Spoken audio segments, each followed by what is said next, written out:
A partir do capítulo 24 do livro de Gênesis, nos deparamos com a vida de Rebeca. E dela podemos tirar algumas lições da vida de Rebeca para a nossa vida. Rebeca foi, sem dúvida, uma mulher muito especial e feliz. Casou-se com um homem a quem amava e foi muito amada por ele. Teve 2 filhos, tinha muitos bens materiais e, sobretudo, era fiel a Deus. Embora fosse uma mulher de nobre caráter e qualidades especiais, Rebeca não era perfeita e acabou cometendo alguns erros que lhe acarretaram tristezas e amarguras na vida. Das suas qualidades e dos seus erros, podemos tirar para nós 6 lições importantes, que observadas, muitos nos ajudarão no aprimoramento do nosso caráter e na conquista de uma vida mais feliz. Primeiro, gentileza e prestatividade destacavam a sua pessoa. Quando Eliezer orou ao Senhor para que o guiasse na escolha de uma esposa para Isaque, pediu que estas qualidades fossem visíveis na sua personalidade, porque ninguém pode possuí-las se não tiver um caráter nobre. Estas mesmas qualidades podem ser observadas de maneira abundante no caráter de Jesus. Humildade e serviço são qualidades que são intrinsecamente ligadas a ele. Todo o verdadeiro cristão deve demonstrar estas qualidades em sua vida diária. O orgulho, a vaidade e a falta de amor ao próximo são empecilhos para que estas qualidades sejam vistas em nossa vida.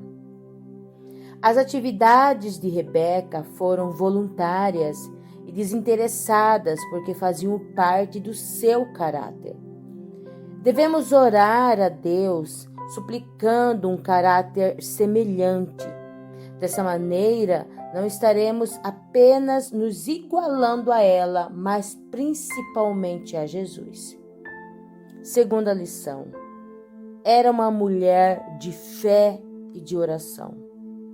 A experiência de Rebeca com Deus é digna de ser considerada, pois nos serve de estímulo para que o busquemos mais intensamente.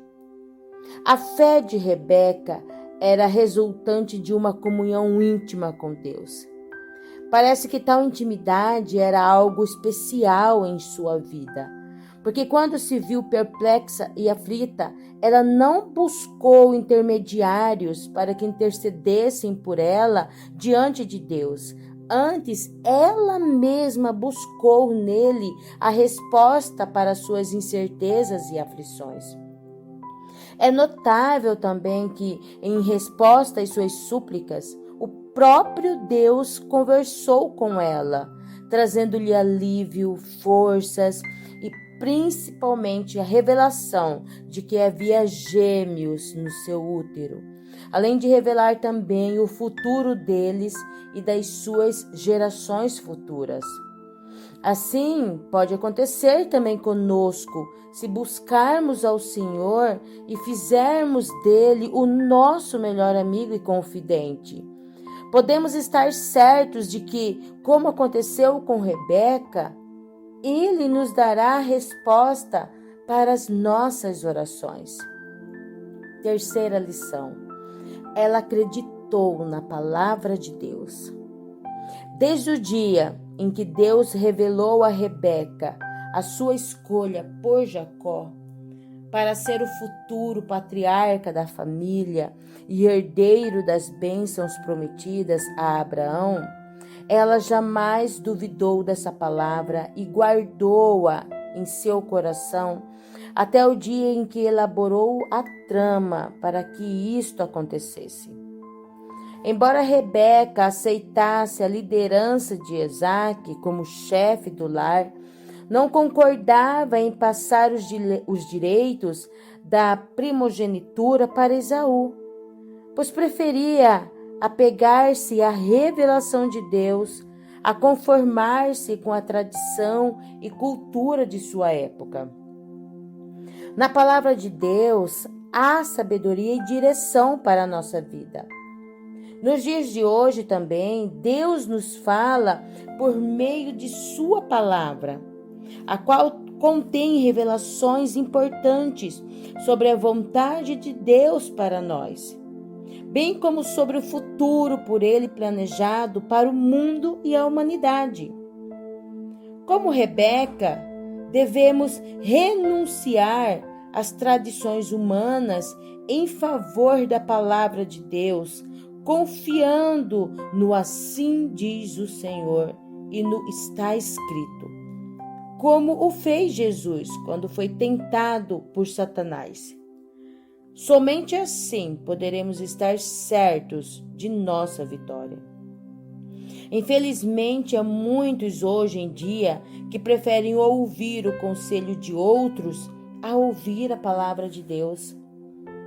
Você deve buscar na palavra de Deus, que é a Bíblia, a resposta para todas as indagações da sua alma, como também, através dela, buscar conhecer a vontade de Deus para a sua vida.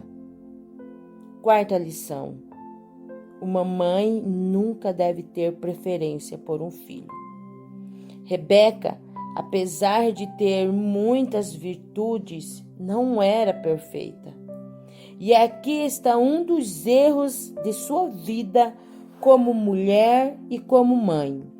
Erro este que lhe causou muitos dissabores e sofrimentos, além de afetar sensivelmente os relacionamentos familiares.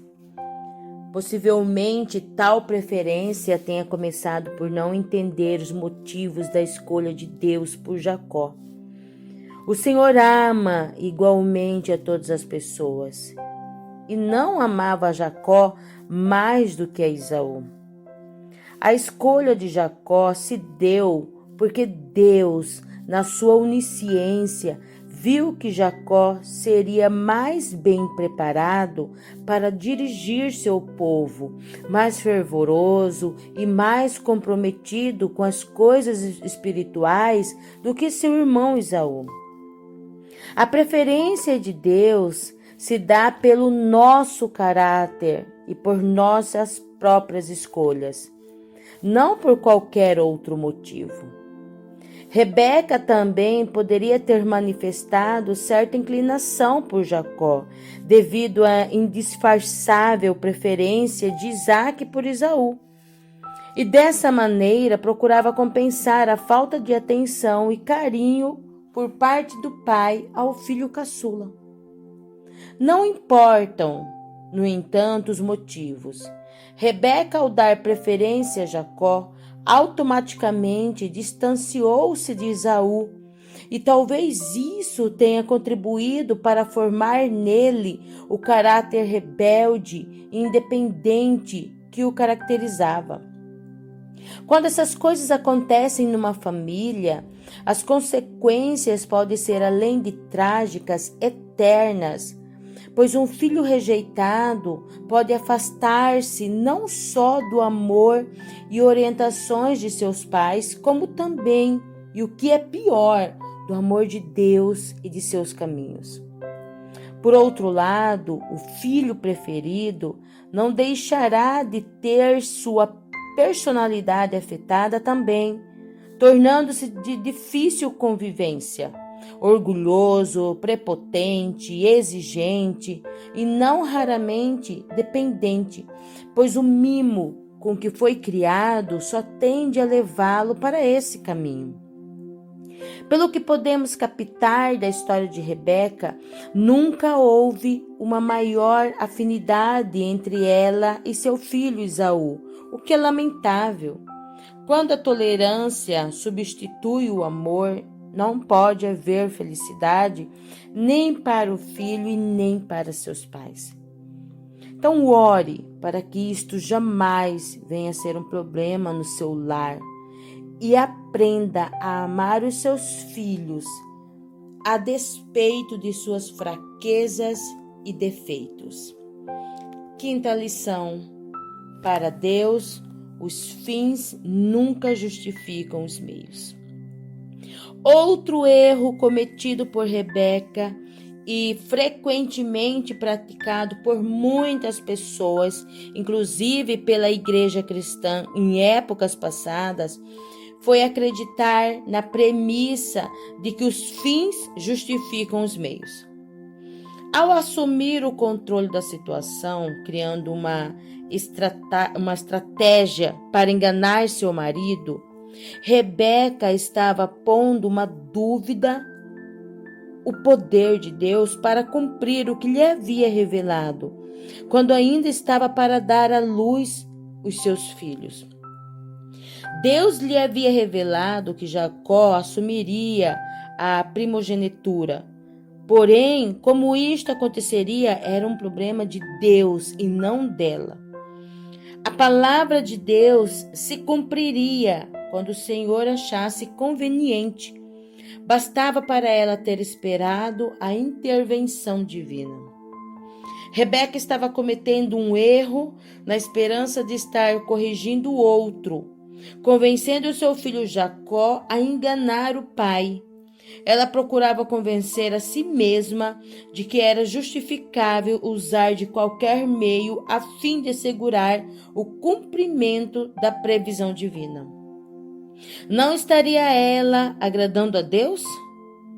Ao tomar aquela decisão, ainda que errada, Deus não estaria disposto a perdoá-la, levando em conta sua boa intenção? Então, quando tomamos decisões não fundamentadas numa estrita norma de justiça, é porque nossa mente está obscurecida pela tolice do nosso coração. O branco nunca deve parecer preto para um cristão e vice-versa. O certo nunca deve parecer errado e o errado nunca deve ser tomado como certo.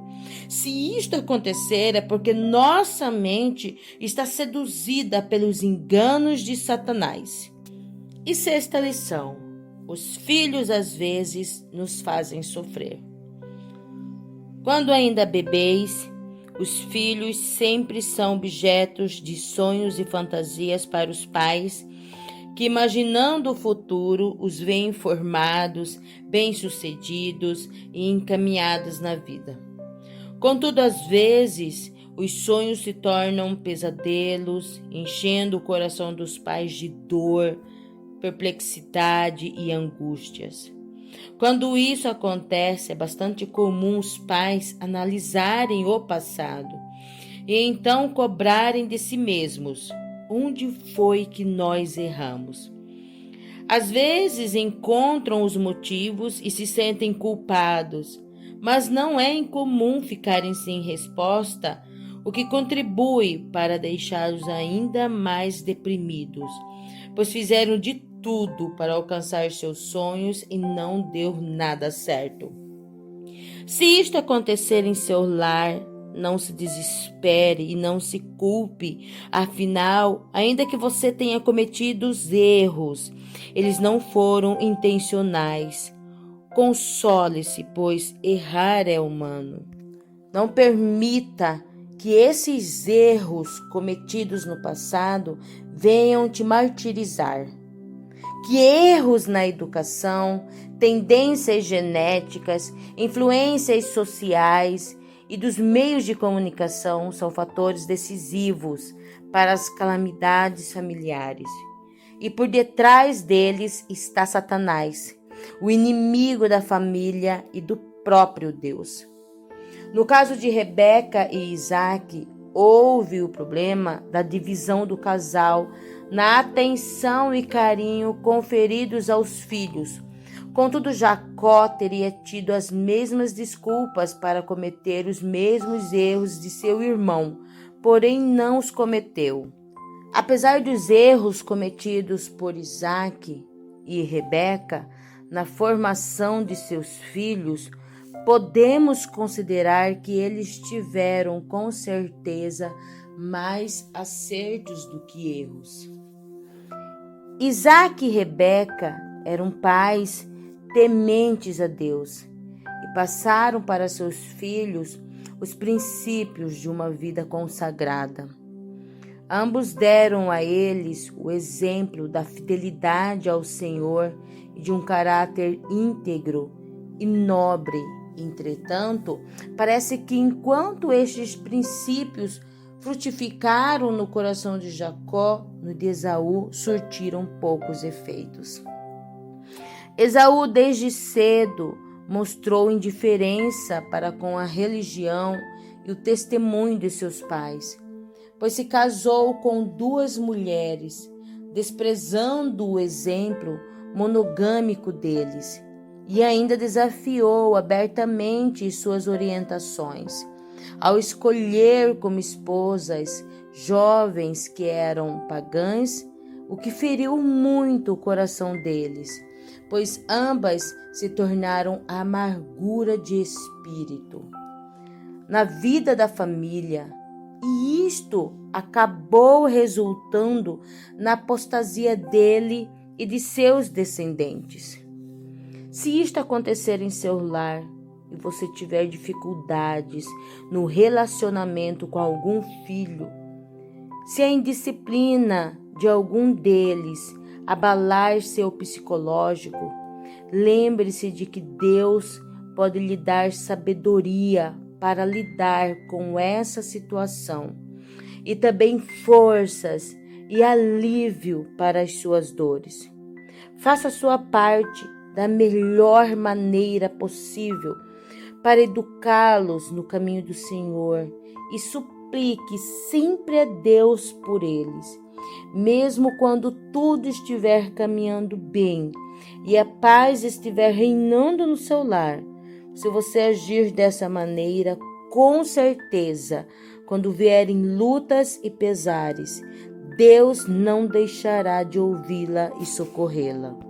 Então entregue as horas tristes da sua vida, as amarguras, as lutas, a um Deus que não deixará de nos conceder paz e descanso, espantando da nossa vida as sombras de tristezas e pesar. Entrega a Deus. Fiquem com Deus.